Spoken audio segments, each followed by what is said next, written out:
영광의 왕을 보라. 눈을 들어 영광의 왕을 보라. 소리 높여 주를 찬양하라.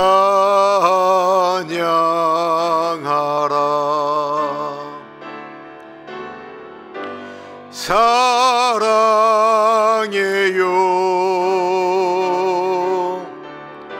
선포하리.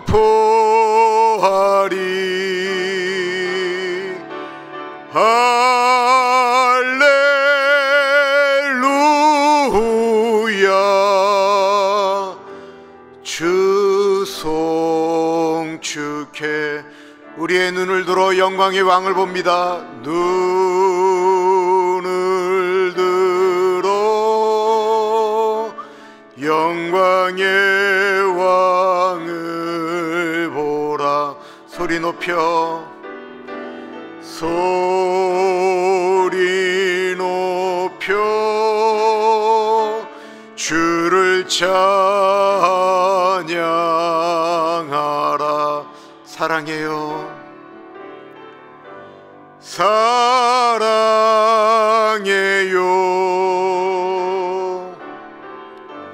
선포하리.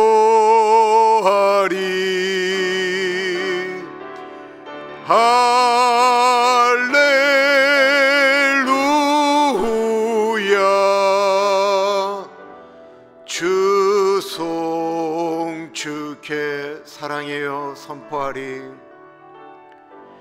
사랑해요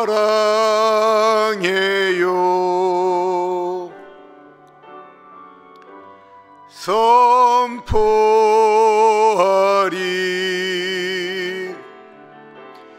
할렐루야. 주 송축해.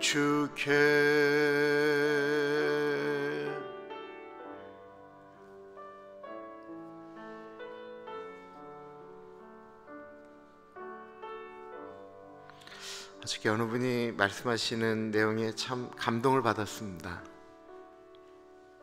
그것은 하나님이 외로우시다라는 것입니다. 하나님이 뭐가 외로운가? 네, 하나님은 성경에 보면 정말 하나님은 외로우신 분이십니다. 하나님은 외로우셔서 사람을 만드셨고, 하나님은 외로우셔서 우리에게 기도라고 하는 것을 알려주셨습니다. 우리하고 너무 대화하고 싶으시기 때문에 하나님은 좀 대화하자고 기도라고 하는 것을 허락하여 주셨습니다. 그분이 저한테 이런 말씀을 하셨습니다. 저 2016년도 매년 뭐 말씀하는 거지만 올해는 하나님께 드릴 선물이 무엇입니까? 근데 너무 드릴 것이 없어서 나는 아무도 새벽 예배 안 나오는 날 하나님께 그 시간을 드리겠다라고 결심했다고 합니다. 그리고 하나님이 가장 외로우신 날이 언제일까 보니까 공휴일이라는 거예요. 그래서 그 공휴일은 하나님 외로우시지 않도록 본인이 이렇게 주회전에 나와서 기도하신다라는 거예요. 우리가 예수님의 이름을 안 부르면, 우리가 주님 사랑한다라고 안 하면 하나님은 정말 외로우신 분이십니다. 우리가 소리 높여 주님을 찬양하지 않으면 하나님은 외로우신 분이십니다. 이 시간에 우리가 주님 사랑합니다, 주님, 내가 주님 외롭게 하는 존재가 아닌 주님의 마음을 이렇게 알아가는 아들이기를 원합니다. 딸이기를 원합니다. 주님, 제가 오늘 주님을 찬양을 할 때 내 주님 앞에 내 마음으로 주님 앞에 사랑합니다라고 고백합니다. 내가 눈을 들어서 주님을 바라봅니다. 우리 이런 마음으로 다시 한번 이 찬양합니다.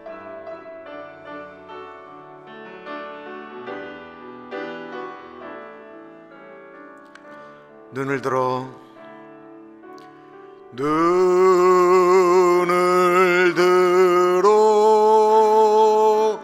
영광의 왕을 보라. 소리 높여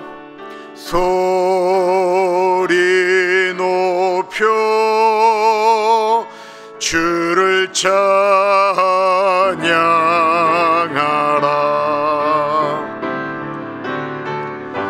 사랑해요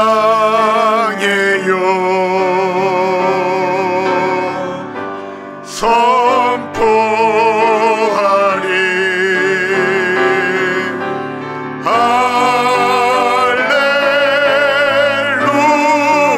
할렐루야. 주 송축해. 사랑해요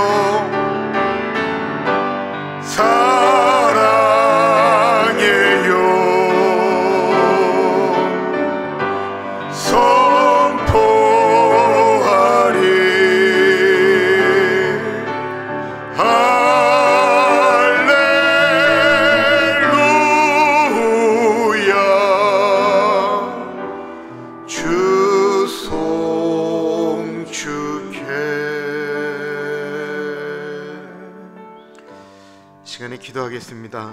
주님, 내가 어떻게 해야 하나님이 외롭지 않으시겠습니까? 하나님은 늘 내 곁에 계시는데 나는 내가 어떻게 해야 내가 하나님 옆에 있는 것을 하나님이 느끼겠습니까?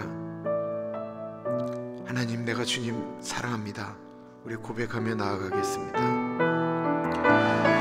존귀하신 하나님 아버지, 기도합니다. 하나님 아버지가 채워주시기 기도합니다.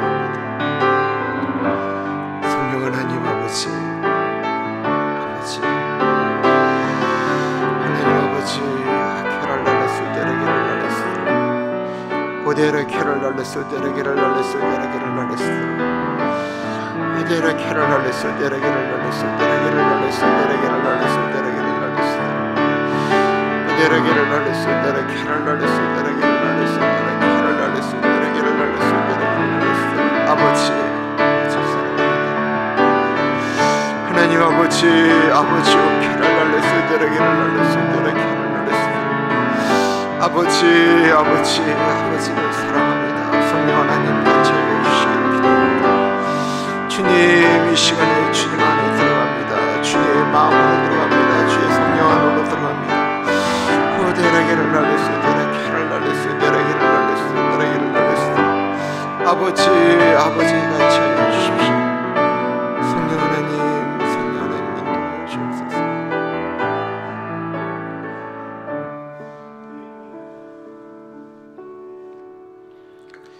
존귀하신 하나님 아버지,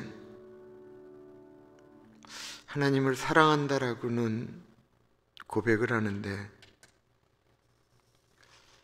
하나님이 우리를 보시며 너희가 나를 사랑한다라고 이야기는 하는데 나는 왜 이렇게 외롭냐라고 말씀하지 않도록 하나님 아버지, 우리의 마음을 드립니다. 이 새벽에 주님의 마음을 알기를 원하고 또한 우리를 잘 아신다라는 하나님 아버지께 우리의 문제를 또한 아뢰며 나아갑니다. 성령 하나님, 이 시간에 같이 하여 주십시오. 참으로 존귀하신 예수님 이름으로 감사하며 기도합니다. 아멘. 하나님의 말씀 누가복음 4장 16절에서부터 30절까지 말씀입니다. 누가복음 4장 16절에서부터 30절 하나님의 말씀 같이 교독하겠습니다. 마지막 절은 같이 읽을게요. 예수께서 그 자라나신 곳 나사렛에 이르사 안식일에 늘 하시던 대로 회당에 들어가사 성경을 읽으려고 서심해 선지자 이사야의 글에 드리건을 책을 펴서 이렇게 기록된 데를 찾으시되 곧 주의 성령이 내게 임하셨으니 이는 가난한 자에게 복음을 전하게 하시려고 내게 기름을 부으시고 나를 보내사 포로된 자에게 자유를, 눈먼 자에게 다시 보게 함을 전파하며 눌린 자를 자유롭게 하고 주의 은혜의 해를 전파하게 하려 하심이라 하였더라. 책을 덮어 그 맡은 자에게 주시고 앉으시니 회당에 있는 자들이 다 주목하여 보더라. 이에 예수께서 그들에게 말씀하시되 이 글이 오늘 너희 귀에 응하였느니라 하시니 그들이 다 그를 증언하고 그 입으로 나오는 바 은혜로운 말을 놀랍게 여겨 이르되 이 사람이 요셉의 아들이 아니냐. 예수께서 그들에게 이르시되 너희가 반드시 의사야 너 자신을 고치라는 속담을 인용하여 내게 말하기를 우리의 들은 바 가버나움에서 행한 일을 내 고향 여기서도 행하라 하리라. 또 이르시되 내가 진실로 너에게 이르노니 선지자가 고향에서는 환영을 받는 자가 없느니라.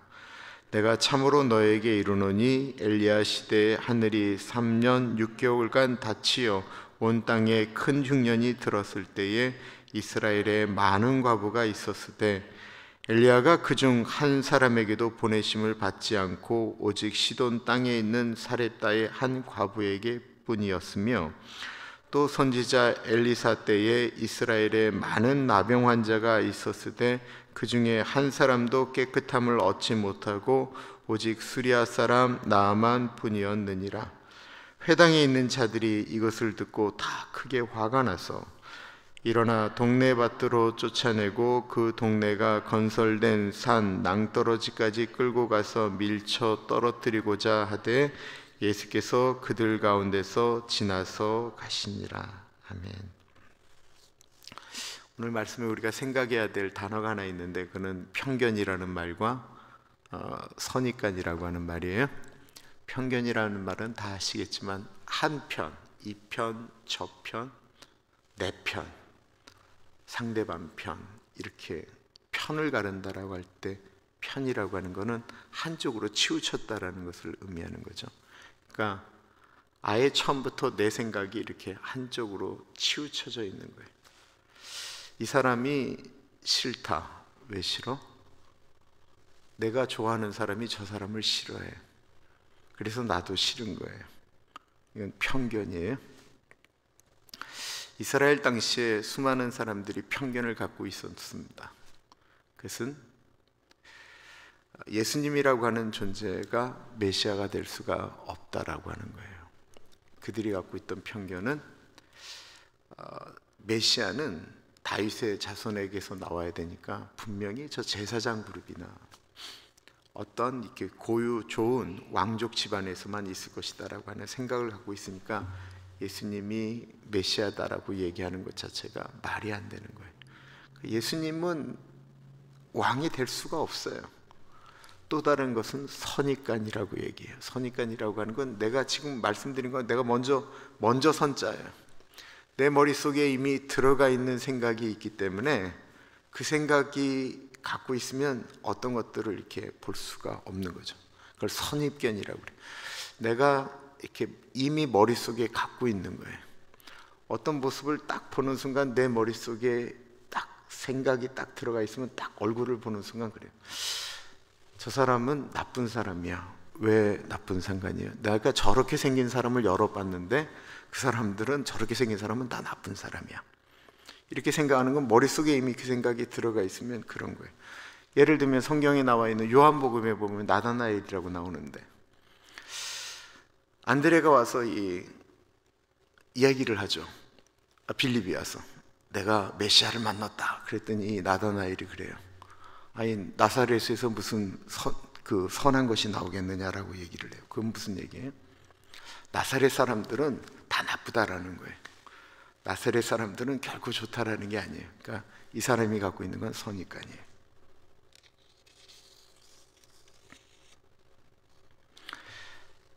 감옥에 갔다 온 사람들은 다 성격이 나쁘다. 이건 편견이죠. 감옥에 갔다 온 사람들이 무슨 사업을 한다. 그럼 무조건 망할 것이다. 왜 그래요? 감옥에 갔다 왔기 때문에. 이건 선입관이에요. 오늘 본문은 내가 가지고 있는 생각, 편견이나 선입관 때문에 축복을 못 받는 이야기가 나오고 있습니다. 누가복음을 보실 때 통독 성경이나 이런 것들을 보면 참 그것이 잘 되어져 있는데, 뭐냐면 누가복음에 나오는 순서하고 마가복음이나 마태복음에 나오는 순서가 이렇게 좀 달라요. 근데 기준은 어떤 것이 제일 좋냐면, 요한복음은 아예 떼어놓고, 요한복음은 공간복음이라고 안 하잖아요. 다시 말씀드리지만 공간복음이라고 하는 건 똑같은 관점으로 성경을 썼다 해서 공간복음이라고 그래요. 근데 요한복음은 똑같은 관점이 아닌 다른 관점으로 썼기 때문에 사복음서에는 들어가지만 요한복음은 공간복음이라고 안 해요. 그 마태, 마가, 누가복음 중에 마가복음을 제일 먼저 썼다고 그래요. 이유는 마가복음이 제일 짧을 뿐만 아니라 마가복음에 들어가 있는 것들을 마태나 누가가 많이 인용을 하게 되어져 있어요. 그래서 마가복음을 중심으로 마태나 마가가 썼다라고 일반적으로 얘기하기 때문에 어떤 글의 순서를 보면 마가복음이 가장 이제 맞다라고 이야기를 해요. 오늘 본문 말씀에는 어저께 본문 말씀에 보면 예수님께서 세례 받으시고 성령에 이끌려 그 광야에 가서 시험 드는 장면이 나오죠. 그리고 나서 오늘 본문이 바로 나오는데, 마태하고 마가복음은 그렇지가 않아요. 거기에는 예수님이 시험 받으신 다음에 갈릴리로 물러나세요. 그리고는 어디서 사역을 하기 시작하냐면 가버나움이라고 하는 곳에서 예수님이 사역을 하세요. 예수님의 주 근거지가 가버나움이에요. 거기서 예수님이 무슨 일을 하셨냐면 야이로의 죽은 딸을 살리는 사건이 일어나요. 혈류병 걸린 여긴 얘기도 거기서 나와요. 그 모든 일들이 다 일어났던 것이 그 가버나움이에요. 그리고 오늘 이 사건은 누가복음에서는 이렇게 급속도로 빨리 나오는 것 같지만 대략 예수님이 사역하신 지 1년 후의 일이다라고 이야기를 해요. 물론 이 누가복음 순서가 또 뒤에 나와서 마가복음에 나왔던 일찍 일어났던 일들이 또 뒤에 나오기도 해요. 그러나 우리가 지금 생각할 때는 이 본문은 예수님께서 이미 유대 땅에 유명해지신 다음이다라는 거예요. 예수님이 죽은 자도 살리고 베드로의 장모도 살리고 했던 사건들이 다 일어났던 사건 후예요. 근데 아이러니하게도 내일 본문에 이제 베드로의 장모가 살리는 사건이 내일 본문에 나오기는 하지만 순서적으로는 예수님께서 가버나움에서 이미 놀라운 일들을 아주 많이 펼치신 다음에, 그리고 나서 이제 그 예수님이 자란 나사렛으로 방문하셨던 내용입니다. 예수님은 가버나움이라고 하는 곳에 사역하는데, 가버나움은 큰 도시였어요. 오늘날로 얘기하면 LA 정도 되는 도시였고, 이 나사렛은 저기, 말 조심해야지 또 동네를 잘못 얘기했다가 우리를 무시하는 거냐라고 얘기할지 모르겠는데, 빅베어 너머에 있는 어느 도시라고 생각을 하면 딱 맞을 것 같아요.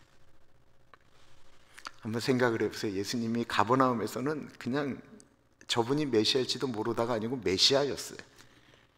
죽은 사람이 일어나고, 그냥 예수님에게만 가면 못 고칠 질병이 없었습니다. 어마어마한 일들이 일어나고 예수님이 움직이실 때마다 구름대 같은 사람들이 예수님을 찾았었어요. 죽은 자도 살렸다라고 하는 이야기가 나오기 시작할 때 그 예수님이 나사렛을 방문했다라는 거예요. 나사렛에서도 그런 얘기가 들리고 있었어요. 우리 나사렛 출신인 예수가, 목수의 아들이 뭐 사람을 살렸다라는 이야기도 있고, 그 사람이 하나님의 아들이라는 이야기도 있고, 그 예수님 앞에 가면 못 고칠 질병이 없다, 뭐 이런 얘기가 많이 나오고 있을 때 그 예수님이 나사렛으로 방문한다라고 하는 이야기가 들렸다라는 것입니다. 그럼 나사렛 사람들이 어땠는가를 생각해 보십시오.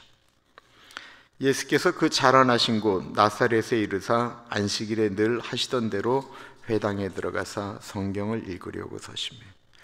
회당이 무엇인지를 좀 설명해야 될 것 같아요. 예루살렘이 회파된 다음에 이스라엘 사람들은 곳곳으로 흩어졌죠. 그것을 가리켜 디아스포라라고 하잖아요. 유대 땅을 잃어버렸어요. 그들이 늘 가던 예루살렘 성전도 잃어버렸고 모든 것들을 잃어버리자 유대인들은 신앙을 잃었던 게 아니고 그들이 모인 곳곳마다 회당이라고 하는 것을 짓기 시작했습니다. 그리고 회당에 모여서 그들은 자신들이 섬기는 하나님을 섬기고 예배 드렸습니다. 물론 회당에서는 제사를 지내는 것들이나 이런 것들은 할 수가 없었어요. 그곳에서 본인들이 필사한 성경책을 읽고 그리고는 이렇게 강론을 했던 것입니다. 대표적인 것이 그 쉐마, 신명기에 나오는 들어라 이스라엘아 라고 했던 것들을 다 같이 암송하고 그랬다고 그래요. 그렇게 이제 할 때 말씀을 잘 전하는 랍비가 있으면 그 회당장이, 회당을 대표하는 회당장이 두루마리를 보관한 곳에서 하나 이렇게 주면 그것을 쭉 읽고 랍비가 이렇게 말씀을 전하고, 랍비가 없으면 그냥 아무나 나와서 그 말씀을 읽고 이제 그 모임이 끝나는 거예요. 그런데 그날 예수님이 왔다라고 하는데 소문은 들었잖아요. 회당장이 그 말씀을 예수님에게 이렇게 전달한 겁니다. 예수님이 말씀을 전하러 이렇게 나오신 거예요. 그러자 회당장이 이제 그 말씀을 들고 예수님에게 이렇게 갖다 드린 것이죠. 예수님의 오늘 말씀을 가리켜 메시아적 선포라고 보통 표현을 합니다. 예수님께서 그 나사렛에 있는 사람들에게 내가 왜 왔는지 라고 하는 것을 선포하는 것과 똑같다라고 이야기를 해요. 메시아에 대한 예언의 말씀, 이사야 61장의 말씀이기 때문에 그렇습니다.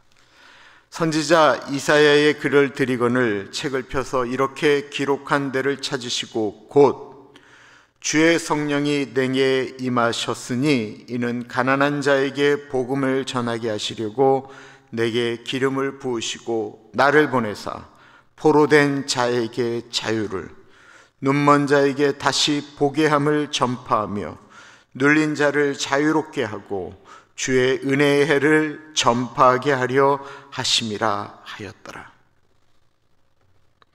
하나님께서 이 땅에 예수 그리스도를 보내신 이유를, 성령님이 이 땅에 오신 이유를 말씀하고 있습니다.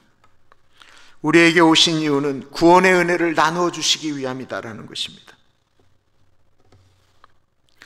예수님이 얼마나 이 구원의 말씀을 자기가 사랑하는 고향 사람들에게 전하고 싶었겠습니까? 예수님이 자라나시면서 나사렛에서 너무 가난한 것들을 많이 보았거든요. 병들었지만 의사 한번 보지 못했던 동네 사람들 기억하거든요. 귀신 들려서 돌아다니는 분들 보았거든요. 그런데 그 나사렛에는 정치를 하는 사람도 사업을 하는 사람들도 단 한 번도 오지 않았어요. 예수님께서 그 나사렛에서 오셔서 그 나사렛에 있는 사람들이 정말 예수님 영접하고 그들의 삶이 변화되어지고 그들이 정말 하나님의 백성으로 정말 자부심을 갖고 살아갈 수 있도록 할 마음이 예수님이 얼마나 소망했겠어요. 내가 예수님이 돼서 나사렛을 가다 보면 그때 그 정신질환을 앓던 그 형은 어떻게 되었을까? 뭐 이런 생각들을 하면서 오지 않았을까? 제 생각에. 그러면서 나사렛으로 왔다라는 것입니다.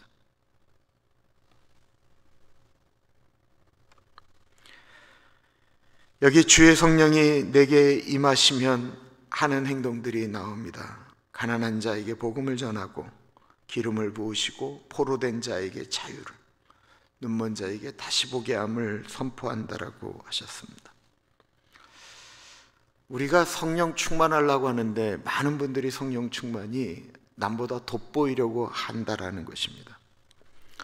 남들보다 신령해 보이려고도 뭐 그럴 수 있어요. 그냥 기도하는 것보다는 그래도 방언으로 기도하는 게 좀 폼이 좀 나 보이기도 하고. 그래서 자칫 성령 충만하면 이게 교만으로 간다라는 것입니다. 성령 충만의 최고봉은 무엇일까요? 가장 영적인 것은 낮아짐이라고 표현하고 있습니다.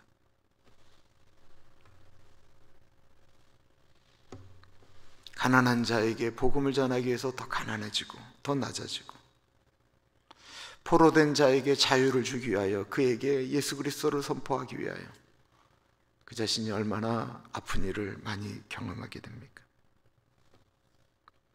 성령 충만한 사람은 나는 날마다 죽는다라고 고백하는 사람입니다. 성령이 임하면 죄로 죽음으로 포로된 자에게 자유를 선포하는 것입니다. 죄로 죽음으로 갇힌 자들이 자유하게 되면 하나님을 찬양하게 되죠. 성령 충만해지면 삶의 목적이 달라집니다. 우리 속담에 돈 벌어 남 주냐라고 하는데, 성령 충만하면 돈 벌어 남 주는 것입니다. 저는 우리 교인들이 정말 돈을 많이 벌어서 남 주는 일을 잘했으면 좋겠습니다. 이때 아멘하면 진짜 돈을 법니다. 한국 성탐으로는 공부해서 남 주냐라고 이야기합니다. 자기 것 된다라는 거예요. 그러나 성령 충만해지면 공부해서 남 주는 것입니다. 정말 공부 열심히 한 사람이, 훌륭한 사람이 성령 충만하면 얼마나 그 나라가 복되겠어요.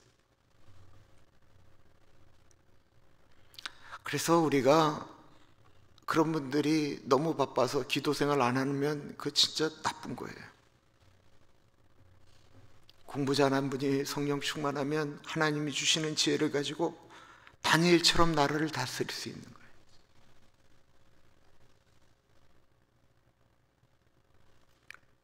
우리가 결혼하는 것도 내가 행복하기 위함이 아니고 내가 결혼함으로써 그 사람이 행복한 거예요.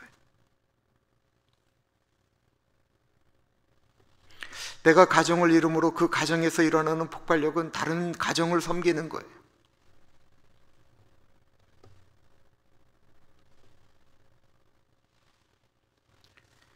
교회라고 하는 것은 은혜 있는 사람이 은혜 없는 사람을 섬기는 곳입니다. 이거 제가 정말 많이 이야기하네요. 누가 참아야 됩니까? 힘 있는 자, 돈 있는 자, 뭐 이런 얘기가 아니에요. 교회는 누가 참느냐? 은혜 있는 사람이 참는 거예요. 그래야 문제가 되지가 않아요.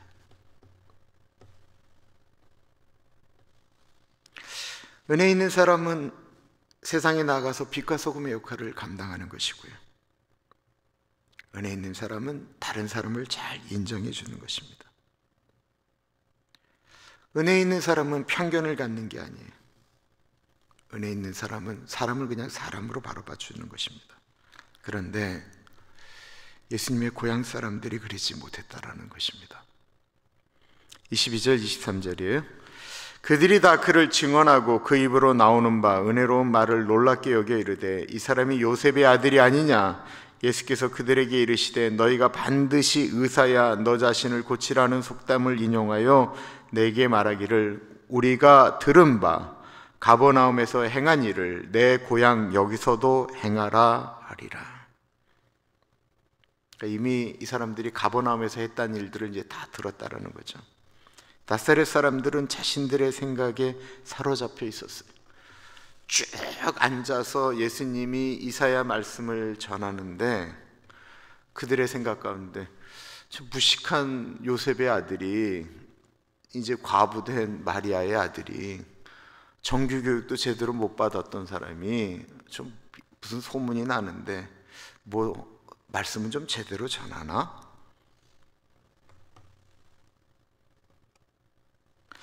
예수님께서 다른 마을에서 말씀을 전하실 때는 그들의 마음이 찔려 고통하고 예수님을 아예 미워하든지 아니면 예수님의 말씀을 받아들이고 하는데, 나사렛 사람들은 그러는 거예요. 어쭈 좀 하는데 예수님에 대한 평가가 그랬다라는 것입니다. 예수님이 우리가 생각했던 것보다는 괜찮지만 나사렛 사람들은 이 사람이, 이 예수님이 괜찮은 사람이지만 자기들보다 괜찮은 거 원치 않는 거예요.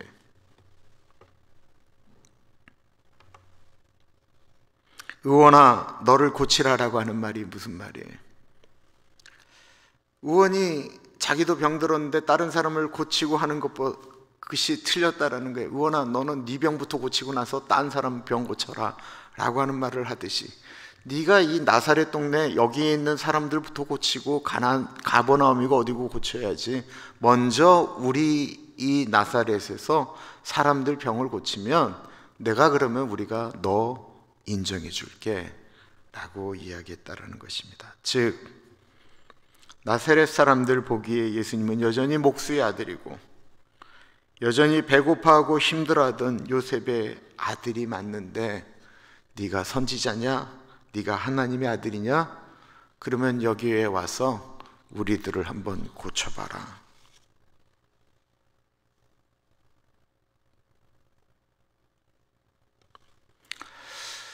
우리가 좀 다른 분들이 하는 일들을 좀 선하게 봐주면 되는데 우리는 어떤 의도가 있을 것이다, 혹은 이렇게 좀 깎아내려서 볼 때가 종종 있습니다.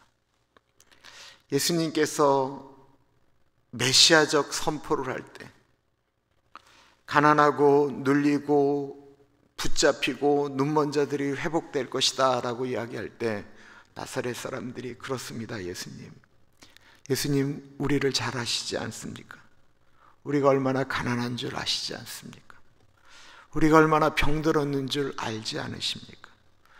우리의 그 가난함과 억눌림과 이 모든 것들이 우리를 눈멀게 하지 않았습니까? 우리를 회복시켜 주십시오 라고 만약에 말씀했다고 한다면 예수님이 그 나사렛에서 얼마나 많은 일들을 하고 싶으셨겠어요? 예수님을 인정만 해주면 예수님이 얼마나 많은 일들을 정말 하고 싶으셨겠어요? 지금도 예수님을 인정하는 사람이 복받는 거예요. 하나님을 하나님으로 대접하는 사람들이 하나님의 아들이 되는 거예요. 하나님을 믿는데 하나님으로 하나님 되게 안 하는 거예요. 하나님의 이름을 부르는데 하나님으로 인정 안 하고 하나님의 이름을 부르는 거예요. 예수님을 예수님이라고 부르긴 하는데 예수님을 하나님의 아들이라고 생각하면 이름을 부르는 게 아니에요. 그래서 하나님으로 하나님 되게 하라고 말씀하는 거예요. 근데 이 땅에 있는 수많은 예수 믿는 사람들이 하나님을 예 이름을 부르는데 하나님으로 하나님 되게 하지 않는다라는 거예요.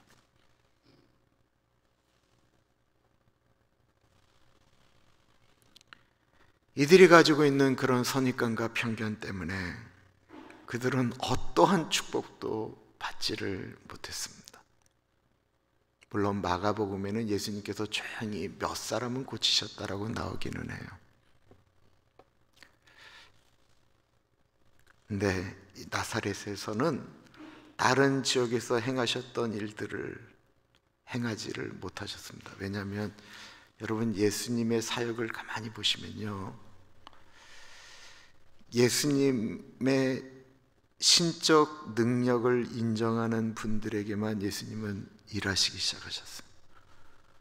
나사렛 예수여 우리를 불쌍히 여기소서, 주여 우리를 불쌍히 여기소서 외쳤던 사람들, 믿음을 가지고 와서 지붕이라도 뜯으면서 내려왔던 믿음의 사람들, 그런 사람들에게 예수님은 일하셨는데 나사렛에서는 그런 마음을 가진 사람들이 없었다라는 것입니다.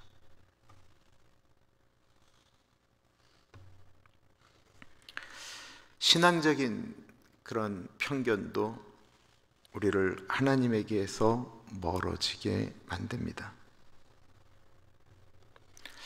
본인이 갖고 있던 어떤 가르침이나 이런 것들이 이렇게 다 우리 머릿속에 들어가 있죠. 근데 지금 이 자리에 있는 순간은 여러분들은 이 마이크 스피커를 통해서 나오는 제 설교밖에 지금 들을 수가 없어요. 그죠?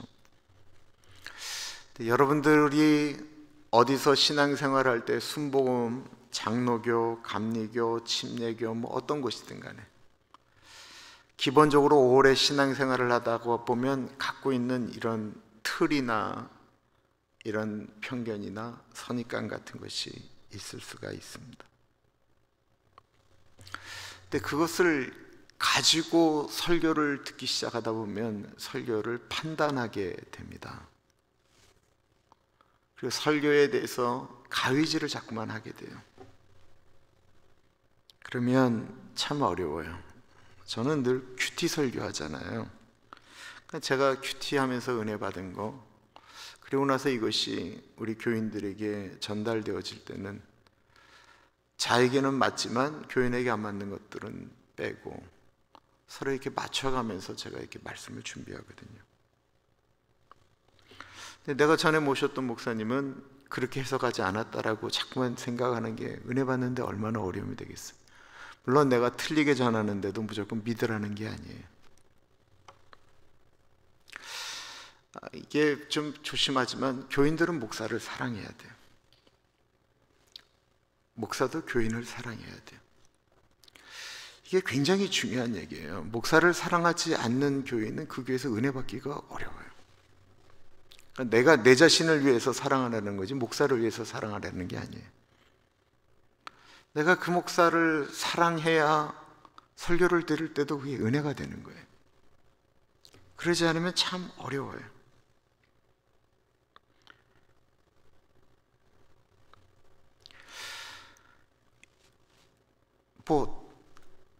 내가 이렇게 말씀드리면 또 조심스럽긴 한데, 다른 교회 훌륭한 목사님 설교를 듣지 말라는 건 아니에요. 근데 그 목사가 우리 목사가 될 수는 없어요. 또 교인들을 위해서 그 이름을 부르면서 기도하는 건 난데, 다른 교회 목사 아무리 사랑해봤자 그 목사는 그분을 위해서 기도하지 않거든요.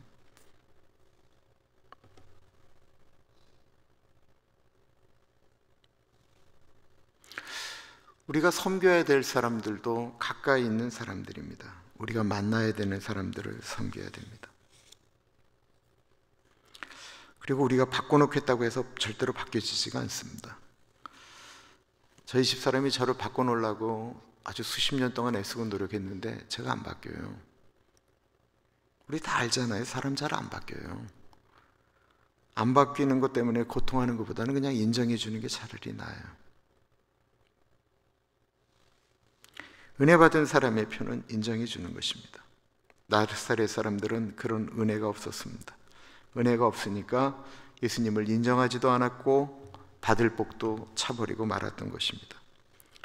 예수님이 계속 말씀하십니다. 내가 참으로 너에게 이르노니 엘리야 시대에 하늘이 3년 6개월간 닫히어 온 땅에 큰 흉년이 들었을 때에 이스라엘에 많은 과부가 있었을 때 엘리야가 그중 한 사람에게도 보내심을 받지 않고 오직 시돈 땅에 있는 사렙다의 한 과부에게 뿐이었으며 또 선지자 엘리사 때에 이스라엘에 많은 나병 환자가 있었을 때 그 중에 한 사람도 깨끗함을 얻지 못하고 오직 수리아 사람 나아만 뿐이었느니라. 이스라엘에 큰 흉년이 들었어요. 이스라엘뿐만 아니라 온 근동이 다, 가나안 그 전체 지역이 다 흉년이 든 것이죠. 엘리야가 그때 찾아간 사람은 이스라엘에 홀로 있는 수많은 과부들이 아닌 사렙다라고 하는 지역에 있었던 한 여인이었습니다. 이유가 무엇입니까? 이스라엘 사람들이 자신과 같은 이스라엘 한 사람인 엘리야를 인정하지 않는 거예요. 엘리야를 인정하지 않으니까 엘리야가 그 수많은 과부들을 제쳐놓고 사렙다 과부한테 찾아갔다라는 것입니다. 그런 와중에 엘리야를 섬긴 유일한 여인이 사렙다의 한 과부였어요. 엘리야가 사렙다에 가고 싶은 마음이 아니었어요. 엘리야가 그 갈멜산에서 싸우고 전투하고 했던 그 엘리야가 얼마나 조국을 사랑하는 사람이었는데요. 그러나 그 엘리야를 영접하는 사람들이 없었다라는 것입니다.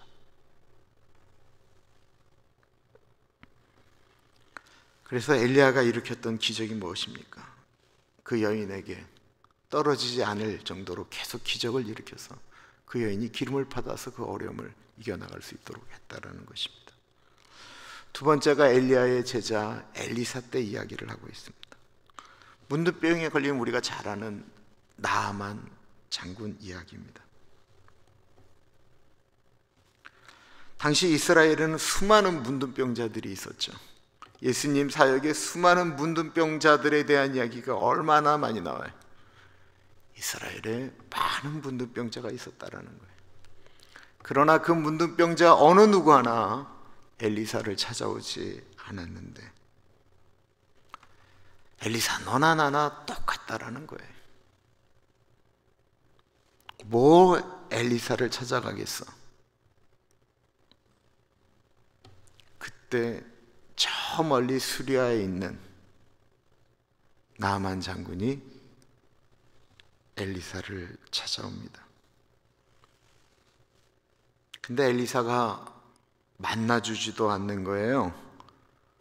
그 당시 수리아가 이스라엘보다 엄청나게 큰 국가였거든요. 오면 버선발로 나와서 영접하고 인사드려야 되는데 안 나오는 거예요. 조항 게하시를 보내더니만 내용을 듣고는 요단강에 가서 7번 몸을 씻어라 라고 이야기를 합니다. 그 말에 화가 나서 나만 장군이, 이런 건방진 사람이 있어, 나와서 나를 영접해도 시원치 않은데 종을 보내? 그리고 우리 수리아에 좋은 강이 없어서, 깨끗한 강이 없어서 이 더러운 강 요단강에 가서 내가 내 몸을 씻냐? 가자!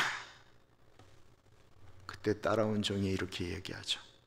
장군님, 여기까지 오셨는데 그냥 가시면 우리가 얼마나 억울합니까? 눈 한 번 딱 감고 7번만 들어갔다 나오시면 안 되겠습니까? 눈 한 번 딱 감고. 이 눈 한 번 딱 감는 게 이게 행복이에요. 이게 은혜예요. 나사렛 사람들이 꼽기도 했을 거예요. 야, 우리 집이 더 잘 살고 우리 아들이 더 괜찮은 교육을 받았는데 저 예수가 이름이 올라가네. 그때 그냥 눈 한 번 딱 감는 거예요. 내 마음에 편견이 일어나고 선입관이 일어나고 미움이 일어나고 다툼이 일어날 때 눈 한 번 딱 감는 거예요. 눈 한 번 질끈 감으면 되는데 그놈의 자존심이 그게 안 되는 것입니다. 나만 장군이 그때 눈 한 번 질끈 감고 순종했습니다. 사렙다 과부와 나만 장군의 공통점은 모두 말씀을 듣고 순종했다라는 것입니다. 자신들이 갖고 있는 편견을 버렸어요. 그랬더니 은혜가 임했다라는 것입니다. 편견을 가진 이스라엘 사람들은 엘리야와 엘리사를 무시했습니다. 그러나 그렇지 않은 사람들은 축복을 받았다라는 것입니다. 나사렛 사람들에게 예수님이 이렇게 말씀하시면 그들의 마음이 찔려야 되잖아요. 근데 더 화가 났어요. 이제 더 이상 못 들어주겠다라는 거예요. 저 잘난 척하는 것을 저거 가만히 두면 안 되겠다라는 거예요. 이때 눈 한번 질끈 감았으면 그 나사렛에 있는 수많은 문둥병자들이, 수많은 귀신 들린 사람들이, 수많은 병든 사람들이 축복을 받을 텐데, 그때 그들이 눈 한번 질끈 감았던 것이 아니고 눈을 부릅 떴어요.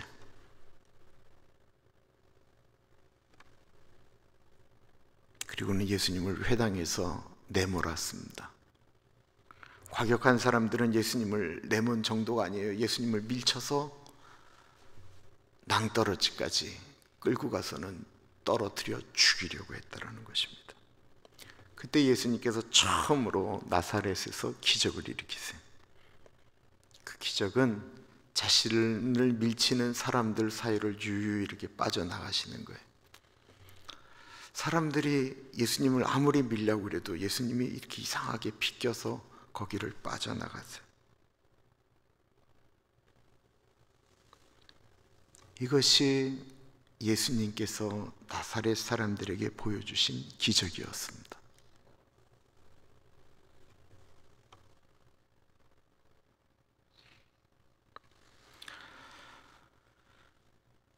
우리 안에 있는 많은 것들을 내려놓아야 우리는 은혜 받을 수 있습니다.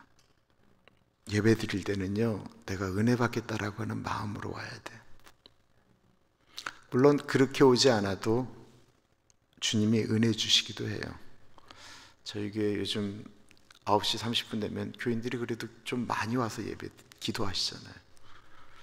다른 분들이 은혜 임하기 위해서 기도하는 분들이 있으니까 하나님께서 그렇게 은혜 주시기도 해요. 그러나 내 스스로가 달라져야 돼. 예배 때마다, 말씀을 읽을 때마다 내 생각이 아닌 하나님의 생각을 좀 달라고, 하나님의 마음을 좀 알게 해달라고, 내 귀를 열어달라고 우리 기도해야 돼. 예배 드릴 때마다 하나님, 내 마음을 좀 치료해 주십시오. 딱딱한 마음을 좀 부드럽게 만들어 주십시오. 내 생각이 은혜 받는 것을 막지 않도록 하나님 동행해 주옵소서. 저 찬양 내가 모르는 찬양인데 내가 은혜 받게 해주십시오. 그 은혜는 이렇게 막 사모해야 돼요. 그렇게 간절하게 나아갈 때 우리 안에 주님이 주시는 은총이 있을 것입니다. 변화되어지는 사람들은 간절함이 있습니다. 그리고 그 간절함이 우리를 변화시킵니다. 절대로 내가 갖고 있는 편견이나 생각으로 하나님 앞에 나아가지 마십시오. 우리 기도하겠는데요, 혹시 내가 주님 앞에 나아갈 때 은혜의 자리로 나아가는 방해하는 것은 무엇인가? 혹시 나에게는 이런 자존심 때문에 내가 은혜 받지 못하지는 않는가? 한 가지 더, 내가 눈 한번 질끈 감아야 될 일은 무엇인가? 눈 한번 질끈 감아야 되는 일. 하나님, 내가 은혜를 위해서라면 지금 눈 질끈 감겠습니다. 내가 눈 질끈 먼저 감고 내가 먼저 해보겠습니다. 내가 먼저 순종하겠습니다. 우리 같이 기도하겠습니다. 존귀하신 하나님 아버지 기도합니다. 성령 하나님 아버지가 채워주시기를 기도합니다. 하나님 아버지, 내가 먼저 눈 한번 질끈 감고 나아갑니다. 하나님 아버지가 채워주시기를 기도합니다. 성령 하나님, 이 시간에 주님의 존재 앞에 나옵니다. 하나님 아버지, 주님의 존재 앞에 나옵니다. 은혜를 위하여 내가 버려야 될 것과 내가 붙잡아야 될 것들을 정확히 이해하며 나아갈 수 있도록 하나님 아버지가 채워주십시오. 성령 하나님 동행하여 주시기를 기도합니다. 주님 동행하여 주시기를 기도합니다. 아버지 은혜 내려 주옵소서.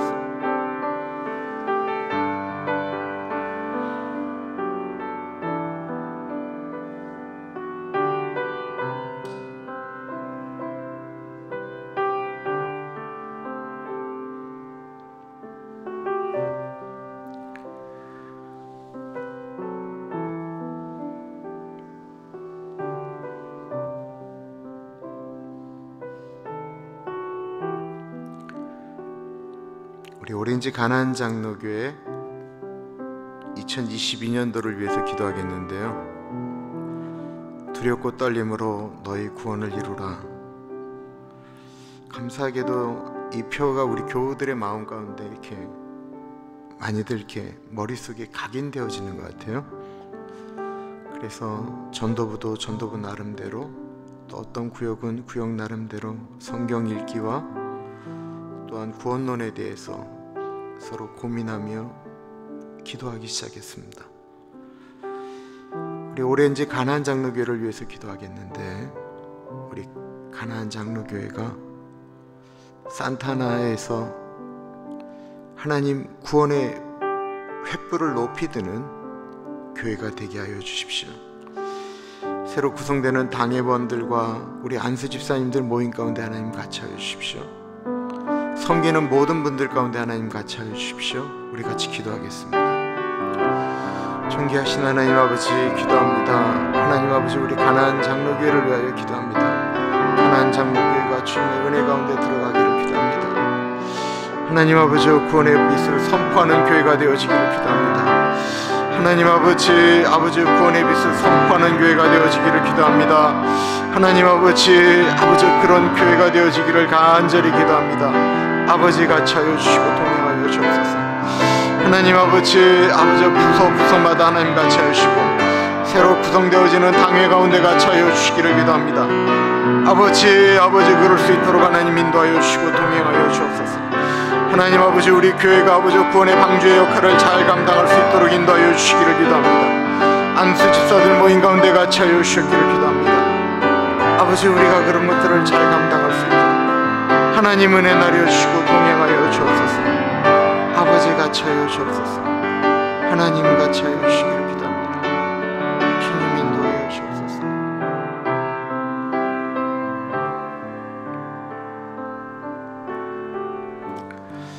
우리 한국을 위해서 기도하겠는데요, 3월 9일이 한국 대통령 선거가 있는 날입니다.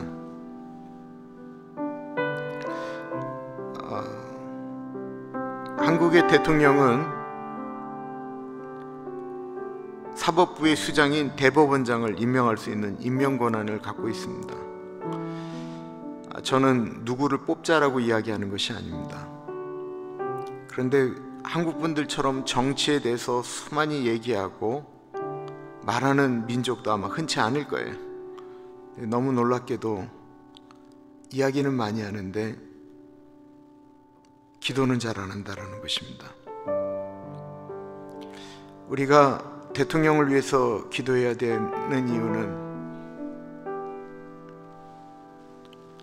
디모데전서 2장에 있는 말씀처럼 우리의 신앙생활이 평안하기 위함이다라고 말씀하고 있습니다. 우리의 후손들을 위한 일입니다. 한국에 좋은 대통령 세워져서 대한민국을 하나의 귀한 나라로, 하나님 나라 되어지는데 사용되어지는 귀한 대통령이 세워지도록 3월 9일 선거를 위해서 기도합니다. 존귀하신 하나님 아버지, 기도합니다. 하나님, 우리 대한민국이 하나님 아버지요, 하나님 앞에 더욱더 아름답게 세워질 수 있도록 하나님 인도하여 주시기를 기도합니다. 성령 하나님 같이 하여 주시기를 기도합니다. 하나님 아버지, 아버지 같이 하여 주옵소서. 하나님 동행하여 주시기를 기도합니다. 하나님 아버지, 하나님 마음에 합한 대통령이 나오기를 기도합니다. 다윗과 같은 대통령이 나오기를 기도합니다. 솔로몬처럼 지혜로운 대통령이 나오기를 기도합니다.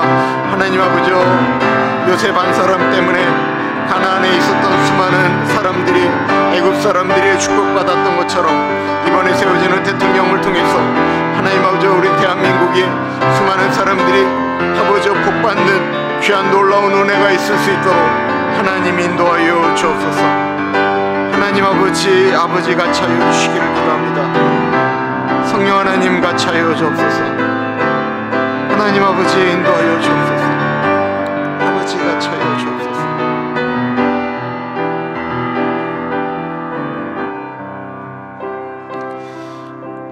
내일 예배를 위해서 기도하겠습니다. 내일 예배 가운데 하나님 같이 하여 주시고 내일 예배를 통하여 하나님 은혜 받아 주십시오. 교회 오는 어느 한 분도 정말 거저 돌아가지 않도록 하나님 같이 하여 주십시오. 우리 EM, 우리 유년주일학교, 우리 유치부 모든 예배 가운데 하나님 같이 하여 주시고 우리 교육자들을 성령 충만하게 해달라고 우리 같이 기도합니다. 하나님 아버지, 내일 드리는 예배 가운데 아버지 같이 하시고 동행하여 주시기를 기도합니다. 성령 하나님 같이 하여 주십시오. 하나님으로 하나님 되게 하는 예배가 되어질 수 있도록 하나님 같이 하여 주시기 기도합니다. 하나님으로 하나님 되게 하며 하나님의 이름을 송축하며 나아가는 예배가 되어질 수 있도록 하나님 인도하여 주옵소서. 아버지, 그런 예배가 되어질 수 있도록 하나님 같이 하여 주시기를 기도합니다. 하나님 아버지, 주의 임재 가운데로 들어가기를 기도합니다. 주님 부르며 나아가는 모든 예배 가운데 아버지 같이 하시고 하나님 은혜 주시기를 기도합니다. 에스더 전사님, 제시카 전사님 가운데 같이 하여 주시기를 기도합니다. 아버지, 아버지 같이 하여 주십시오. 하나님 아버지, 아버지 같이 하여 주시기를 기도합니다. 하나님 동행하여 주옵소서. 아버지 말씀하여 주옵소서. 아버지 같이 하여 주시고 인도하여 주시기를 기도합니다. 주님, 주님, 주님 같이 하여 주시고 성령 하나님 인도하여 주옵소서. 아버지 저를 붙잡아 주옵소서. 아버지 말씀 가운데 들어갈 수 있도록 인도하여 주시고 우리 찬양팀 가운데 같이 하여 주옵소서. 기도하는 장로님 가운데 같이 하여 주십시오. 특성하는 영웅 집사님 가운데 같이 하여 주옵소서. 아버지, 아버지 그럴 수 있도록 인도하여 주시기를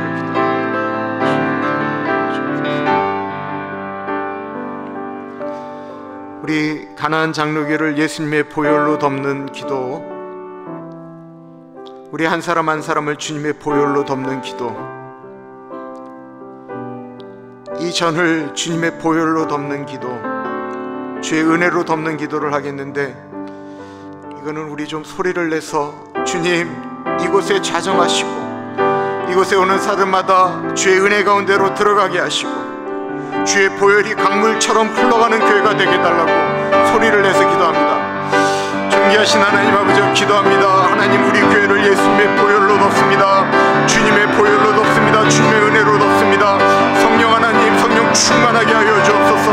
하나님 아버지, 이곳에 오는 사람들마다 주의 은혜로 들어갈 수 있도록 인도하여 주옵소서. 주의 은혜 가운데 들어갈 수 있도록 하나님 인도하여 주시기를 기도합니다. 우리의 마음 가운데 같이 하여 주옵소서. 우리의 마음이 하나님 아버지 상한 심령으로 들어와서 아버지 주의 은혜로 채워질 수 있도록 하나님 은혜 주시기를 기도합니다. 아버지 그럴 수 있도록 하나님 인도하여 주옵소서. 하나님 같이 하여 주옵소서. 거저왔다가 거저가는 사람 없도록 하나님 인도하여 주시기를 기도합니다. 하나님 아버지, 주의 고백이 일어나게 하여 주옵소서. 성령의 은혜와 역사가 일어나기를 간절히 기도합니다. 성령 하나님 역사하시는 놀라운 은혜가 이 가운데 일어날 수 있도록 하나님 아버지 같이 하여 주옵소서. 하나님 아버지, 이곳에서 기도하는 사람들마다 하나님 아버지 주님과 동행함을 느낄 수 있도록 인도하여 주시기를 기도합니다. 주님, 주의 임재 가운데, 주의 은혜 가운데 들어갈 수 있도록 하나님 은혜 나리여 주옵소서.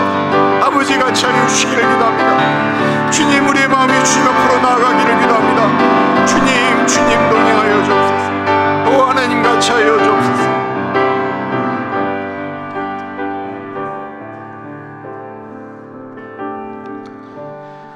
참으로 존귀하신 하나님 아버지, 주님, 혹이나 우리가 말씀을 읽는데 이거는 나한테 맞는 말씀, 이것은 나한테 맞지 않는 말씀, 이것은 시대에 맞지 않는 말. 주님, 우리가 그러며 하나님의 말씀을 함부로 재단하며 평가하지는 않는지, 우리는 하나님을 믿는데 정말 우리는 하나님으로 하나님 되게 하는지, 하나님 말씀을 묵상하면서 더 주님 앞에 회개하게 됩니다. 하나님 아버지, 우리 가운데 사람에 대한 편견은 없는지,